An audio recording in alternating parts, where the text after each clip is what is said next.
Wow, so that's a lot of information and everything. But the people want to know, like, how was your childhood growing up? My childhood growing up, I had a very good childhood. I'm the oldest out of seven. My biological father, he lived in the Bronx. He died when I was 18. My adopted father, Linwood, he raised me nice. There was no sexual things there. I got my ass beat when everybody else got their ass beat. I got everything I wanted.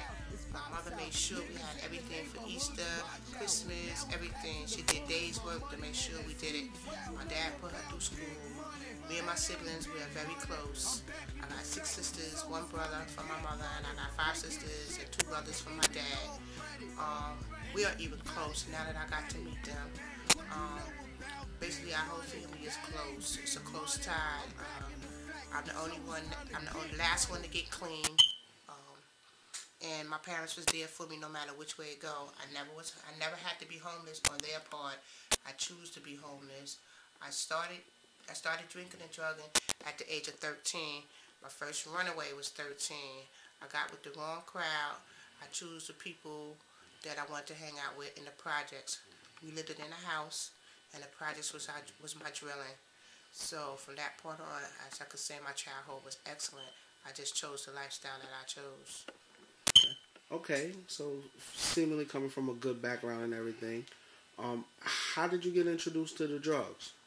I was going to tell you how I got introduced to the drugs, but I'm not going to use people's actual names because I don't know who all want to see the tape, and I don't have permission, and I don't want to get sued. I came home from jail, Nassau County, on August 23rd, 1977. I had an $1,800 income tax check. I lived on a block called Bedell Street in Hempstead. Terrace Avenue was across the street. I went into one of the apartments on Terrace to try to get some coke. At the time, they wasn't doing coke. The person's house I was in, I seen them smoking, and I was like, wow, what is that? The individual said, this is what's going on today, but I'm not going to give it to you. If somebody else wants to give it to you and you try it, then that's on you. The individual gave it to me, I tried it, and I've been on the run ever since. I sat in that house for 7 days, not brushing my teeth, not washing my ass, not changing my clothes, and I went through $1,800 in 3 days, still sitting there waiting for the next chaser. You never get another hit. Once you take your first hit, you just be chasing it. It's nothing like the first hit. That's how I was introduced to it, and I've been on the run with it ever since, up until 2001. When I actually took my last hit, August 14th, 2001. It actually took my last hit. I've been clean since then as far as crack cocaine. I kicked dope in 1978, cold turkey in Nassau County Jail. I had a baby in Nassau County Jail in 1988.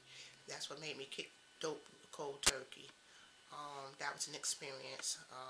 You shit, you sweat, you throw up, everything. That was something to say because I was arrested, handcuffed and shackled to the bed, had a baby, woke up, the baby was gone. Nobody said where the baby was at or nothing. Thank God for the family that I had. They took my baby. So that's began my CPS case. So CPS was in my life. I just didn't care. I came home. I lived at an aunt's house that lived in Roosevelt. No calling no names. She also was my godmother. She was like, get the baby back. I said, okay. As it all goes, you lie. You stay okay. As soon as I got that first $10, I was back on the hit on the street called Nassau Road. I stayed on those streets of Nassau Road, Terrace Avenue, South Franklin, prostituting, sucking, stealing, robbing, going in people's pockets. I became a good hustler. I learned the streets real quick. In order to survive, you have to learn the streets. During that time of day, I had my share of beating, stealing from people. Everybody did me the same way. It was just that once you had a hit and you didn't have no more, you had to do tricks. I slept with some of the biggest doctors, lawyers, big drug dealers that call us fiends, but at the end of the night, they hitting you behind the bushes. Nassau Road was my main thing because I was originally from Freeport. So I had to hang on Nassau Road because I knew everybody. At the end of my road, I was at one of them real live crackheads that stayed right up by the C'est La Vie asking people for change for a quarter, a dime, a nickel. And I got a high school diploma, and I got college education. But this was all happening in the drug game. Crack don't discriminate from nobody. I just thank God today I don't have HIV. My kids are still in my life. They love me. We love each other. You know what I'm saying? I just got one that's off the hook. I'm trying to get her not to go the same road I went, but only the apple falls too far from the tree. Matter of fact, my whole family, they don't turn against me. Everybody know what it is. I'm a prime example. I came from the bottom, from the gutter, all the way back from the top.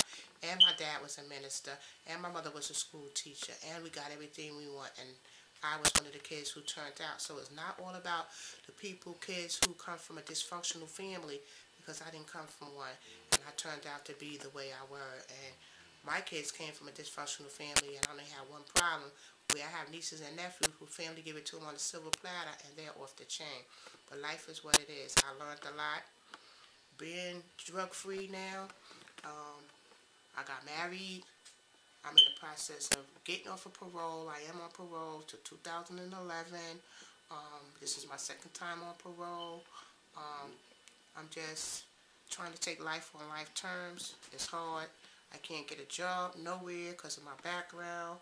I have a lot of different skills I know I can do. Nobody's hiring an ex-felon. My last run on crack damn near killed 4 people in my family.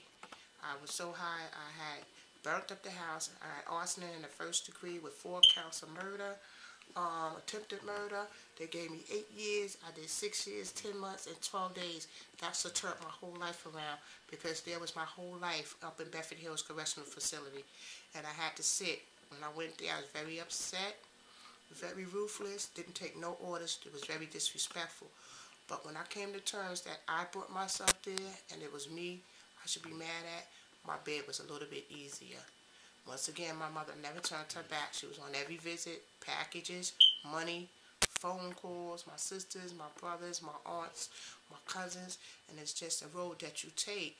If you're not an addict, you don't understand an addict.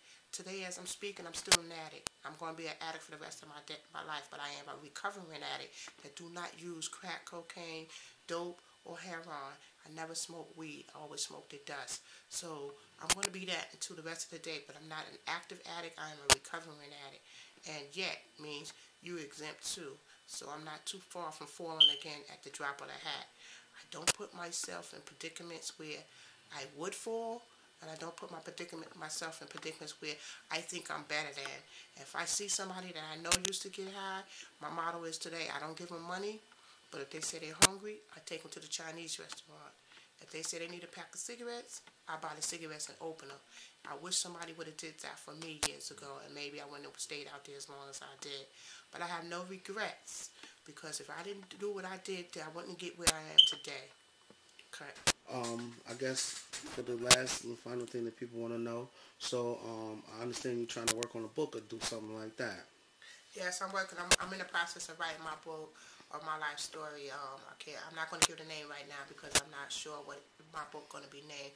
But basically, my book got for is going to be by Sandra Dean, and it's going to be basically talked about where I came from, where I went, how I got there, what I want to do, how I lost the kids. A mother that lived in the Nassau County area that really got sprung out on crack, went from an excellent home down to the gutter. That's basically what my book is about. Okay, that's what it is. Alright, you have to definitely check this out, and we'll tune in next time.